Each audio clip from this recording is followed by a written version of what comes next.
Hello everyone, स्वागत है आप सभी का हमारे यूट्यूब चैनल स्टडी विद कविता में। तो गाइस, जैसे कि आप सभी को पता है कि मैं एमए सोशियोलॉजी और बीए सोशियोलॉजी का क्लास चलाती हूँ यूट्यूब पे। तो आज मैं आप लोग को पढ़ाऊँगी एमए सोशियोलॉजी थर्ड सेमेस्टर का सेकेंड पेपर। ठीक है, फर्स्ट पेपर का वीडियो हमने बना के अपलोड कर दिया, अब मैं सेकेंड पेपर का बना रही हूँ।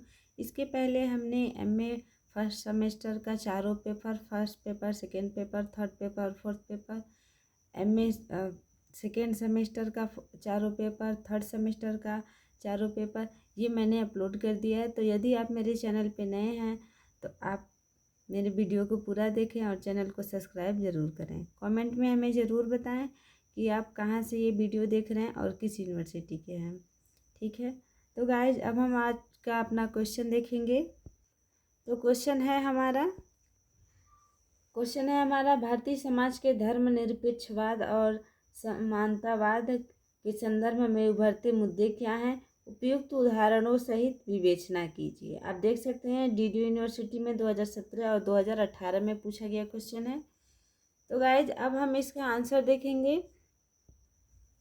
तो आंसर है हमारा भारतीय संविधान धर्मनिरपेक्ष व समानतावाद, ये हेडिंग है। फिर इसमें हम देखते हैं आधुनिक भारत में लोकतंत्रीकरण का प्रथम स्रोत भारतीय संविधान ही है।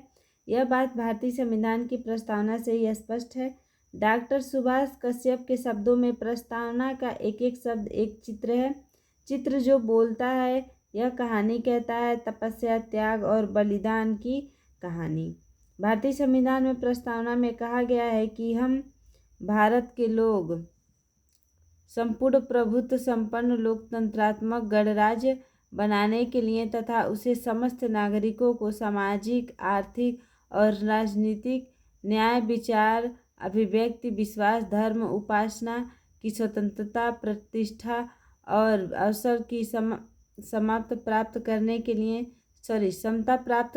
लिए तथा उन सबसे व्यक्ति की गरिमा और राष्ट्र और एकता सुनिश्चित करने वाली बद्धता बढ़ाने के लिए दृढ़ संकल्प होकर एक संविधान को अंगीकृत अधिनियम और आत्मा करते हैं। इस प्रस्तावना से स्पष्ट होता है कि देखिए, सबसे पहले हम क्या देखते हैं कि भारतीय संविधान और धर्मनिरपेक्ष का समानतावाद। ठीक है, धर्मनिरपेक्ष या समानतावाद। तो इसमें हम क्या देखते हैं कि आधुनिक भारत में जो लोकतंत्रीकरण का प्रथम स्रोत है वो क्या है? भारतीय संविधान है। ठीक है, तो ये जो बात है, भारत का जो संविधान है वो भारतीय संविधान की प्रस्तावना से स्पष्ट होता है कि डॉक्टर सुभाष कश्यप कहते हैं कि प्रस्तावना का एक एक शब्द जो है वो क्या है? चित्र है। और चित्र है कैसा है? जो बोलता है, जो कहानी कहता है।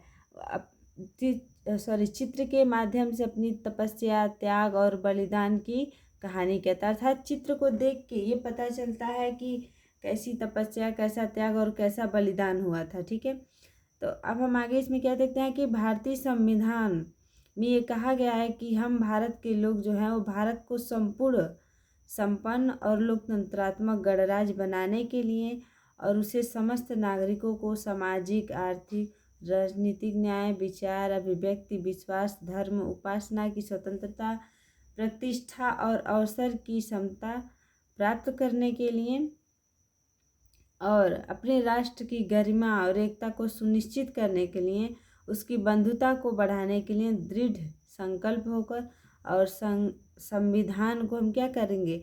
अंगीकृत अधिनियम बनाएंगे। ठीक है, आगे देखते हैं। इस प्रस्तावना से स्पष्ट होता है कि पहला है इसमें भारत में संविधान या राजशक्ति का स्रोत स्वयं जनता ही है।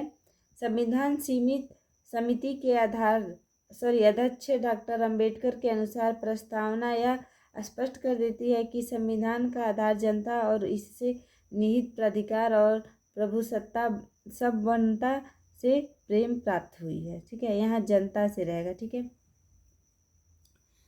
तो हम पहले जो हमारा पहला टॉपिक है उसमें हम क्या देखते हैं कि भारत में संविधान या राज्य शक्ति का स्रोत वो क्या? स्वयं जनता ही होती है। ठीक है, और संविधान की जो समिति के अध्यक्ष हैं डॉक्टर अंबेडकर के अनुसार, वो कहते हैं कि डॉक्टर अंबेडकर का जो प्रस्तावना है वो ये स्पष्ट करता है कि संविधान का जो आधार है वो जनता है और इसमें नीति, प्राधिकार और प्रभुसत्ता सब जनता से प्राप्त हुई है। सॉरी। अब इसमें हम अपना दूसरा देखेंगे। तो इसमें दूसरा है हमारे गणतंत्र के 4 प्रमुख ध्येय हैं: न्याय, स्वतंत्रता, समानता और भ्रातृत्व। पंडित जवाहरलाल नेहरू के अनुसार संविधान के जनक इस बात से परिचित थे कि स्वतंत्रता सिर्फ राजनीतिक नहीं होती। राजनीतिक स्वतंत्रता तो साधन मात्र है। जब तक भूख के भय से अज्ञान के अंधकार से, आवास के अभाव से, बुनियादी यातनाओं और आतंकों से, शोषण, अत्याचार, लाचारी और विवशता से इस देश के करोड़ों जनों की मुक्ति प्राप्त नहीं होती, तब तक राजनीतिक स्वतंत्रता अधूरी रहेगी। ठीक है। तो इस दूसरे में हम क्या देखते हैं कि हमारे जो गणतंत्र के 4 ध्येय हैं: स्वतंत्रता, न्याय, समानता और भ्रातृत्व। ठीक है। तो उसे पंडित जवाहरलाल नेहरू कहते हैं कि संविधान के जनक जो है वो इस बात से परिचित थे कि स्वतंत्रता सिर्फ राजनीतिक नहीं होती है। वो कहते हैं कि राजनीतिक स्वतंत्रता तो एकमात्र साधन है। जब तक देश में भूख के भय से, अज्ञान के अंधकार से, आवास के अभाव से, बुनियादी जो यातनाएं होते हैं अर्थात जो अत्याचार होते हैं और जो आतंकी से होते हैं, और शोषण, अत्याचार से, लालच और विवशता से इस देश के करोड़ों जनों की जब मुक्ति प्राप्त नहीं होती है, तब तक राजनीतिक स्वतंत्रता क्या है, अधूरी रहेगी। ठीक है। अब हम इसमें तीसरा देखेंगे। तो तीसरा है हमारा, संविधान के अनुसार भारत एक संपूर्ण प्रभुत्व संपन्न राज्य है, अर्थात भारत के आंतरिक तथा वैदेशिक मामलों में भारत सरकार सार्वभौम तथा स्वतंत्र है। ठीक है।